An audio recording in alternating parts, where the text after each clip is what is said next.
after we have studied in the primary sector, after we have studied the contribution of the agriculture towards the employment, towards the industries, for exports, all these things after we have come to know, the next topic that we need to learn is what were the problems or what are the problems to some extent in Indian agriculture.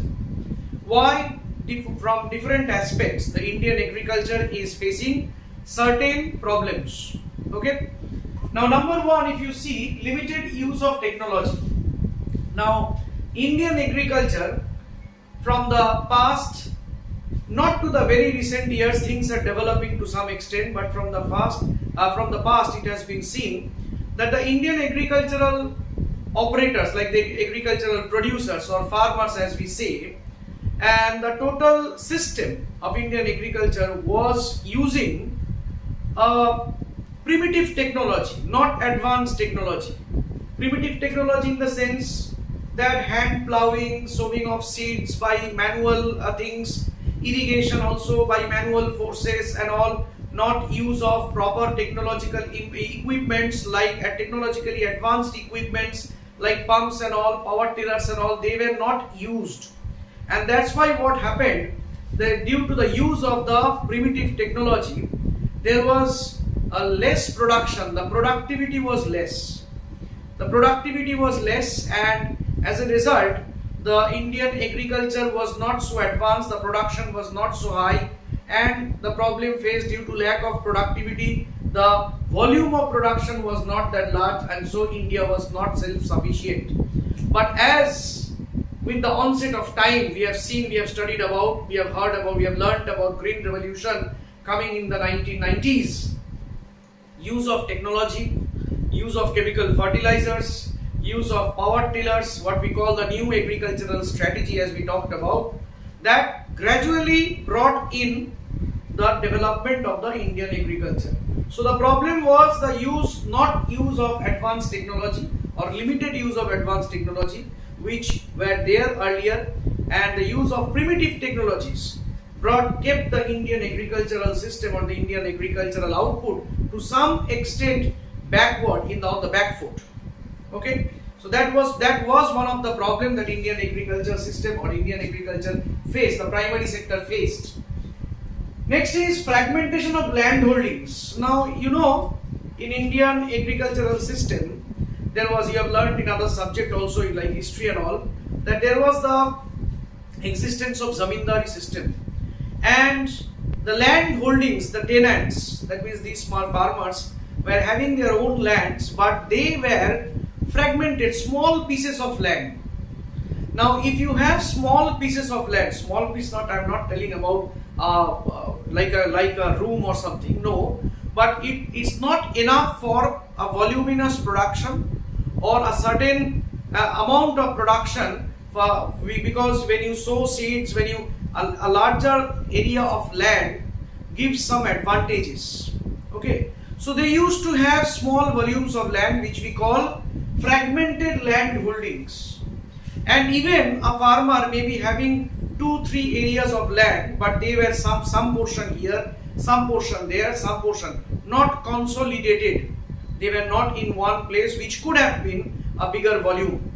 So what happened, these fragmented land holdings were not good enough to give higher productivity or enough voluminous production, and therefore what happened, the sale of those products was not enough. The sale proceeds, that means the income we are talking about, after keeping the amount for their self consumption, there was not enough amount to be sold in the market. So the sale proceeds were also very less. The farmers were in the problem of poverty, and therefore the production also, the output also was quite less. So the fragmented land holdings is another problem that the Indian agricultural system faced. Dependence on monsoon. Now this is another factor which is very common, because the Indian agricultural system is very much dependent on monsoon due to the lack of irrigational facilities. Since, see, days as progress, today the thing is quite better off than the last 30 years. Things have improved. So the problems were there, they were already inhibited there. So we need to come out. Certain steps have been taken. We will learn in the next topic only. Certain steps have been taken to come out of this problem from the government's end. So still, as we need to learn the problems what were there, or to some extent they are still there. Dependence on monsoon because of not inadequate irrigational facilities. That is another one. Lack of rural credit facilities. Credit means, taking loans. The Indian banking system or the financial system is not that much potential to extend loans or extend the credit facilities to the farmers in the rural areas, to the agricultural producers in the rural areas. As a result of what?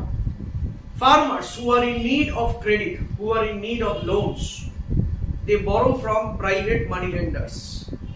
And the private money lenders, once you enroll your name there, once a farmer enrolls the name, borrowing something from them, money from them, they are being exploited by any extent. High interest rates, taking advantage of their illiteracy, taking advantage that whatever crops they are sowing, since they cannot pay back their interest rates, since these poor farmers cannot repay their interests on time, maybe due to lack of monsoon, maybe inadequate production, inadequate harvests, they cannot pay their interests, and the entire whatever amount is harvested, whatever amount is grown, whatever agricultural output has come out, they are all being taken away, advantage of not getting paid, and high interest rate as we talked about. So this lack of rural credit facilities was a serious problem that the Indian agricultural farmers faced, agricultural producers faced.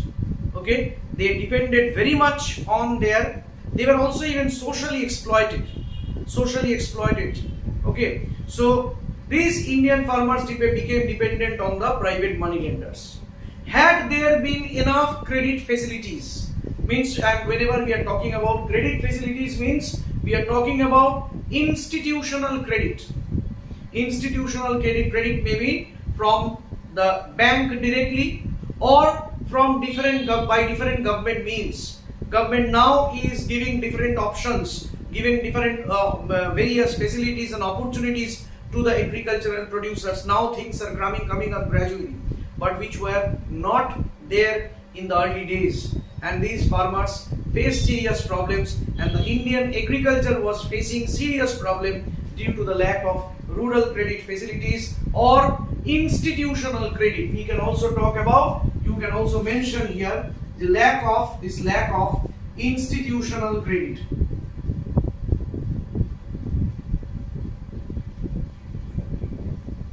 When we mean rural credit facilities, actually we are talking about the institutional credits.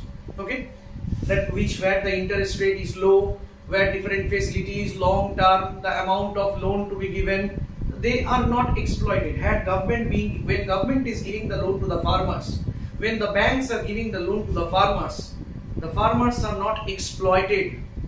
They are getting it at a low interest rate.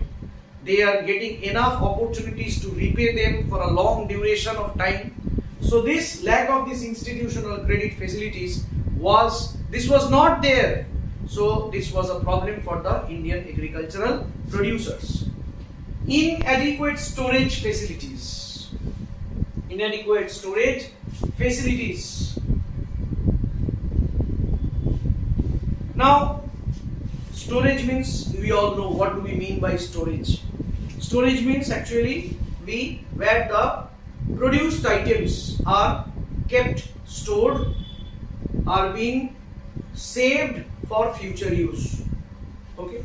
Now there also the proper, as we know, godowns, cold storages, they were not enough there in the economy. There were now again today the number of storehouses, number of warehouses, they are improving one by one. Their number is increasing, facilities are increasing, technological equipments being there, air conditioner machines, transport facilities, all these are gradually improving. But they were not there. Inadequate storage facilities. Due to inadequate storage facilities, the grains which were produced, they were kept in kacha houses, mud houses we talked about. And once again the stored items get spoiled, maybe due to heavy rain, maybe the insects, rats, rodents and all, they used to spoil the things. So what they cannot store them for long, or if they used to store them, things were gone at a loss.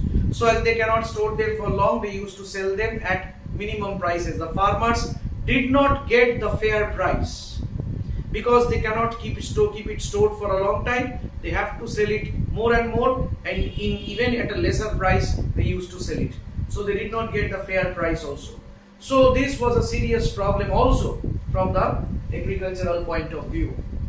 And inadequate marketing facilities. Marketing means the products being sold in the regulated market. Now government is gradually coming up with different regulated markets where the farmers are bringing and selling them in the market under government supervision. But that was not there. It was inadequate.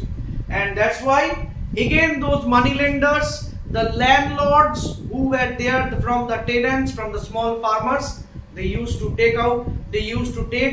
grab from them the maximum amount, the volume of production, and as a result of what, since there was no market for the farmers to sell, and they took advantage and exploit the farmers, giving them very lesser price, offering them very lesser price. These intermediaries, touts, we call touts. These intermediaries, touts, they used to, and the private money lenders and the big landlords were also always there. They used to exploit the farmers because there was not proper marketing facilities. There was no regulated market for the farmers. So these are the basic problems, the main or significant important problems of Indian agriculture from the very past. Okay, now government is coming up with different measures to sort out these problems as much as possible, or to minimize the problems of Indian agriculture. The steps are coming up, which will be our next topic of discussion.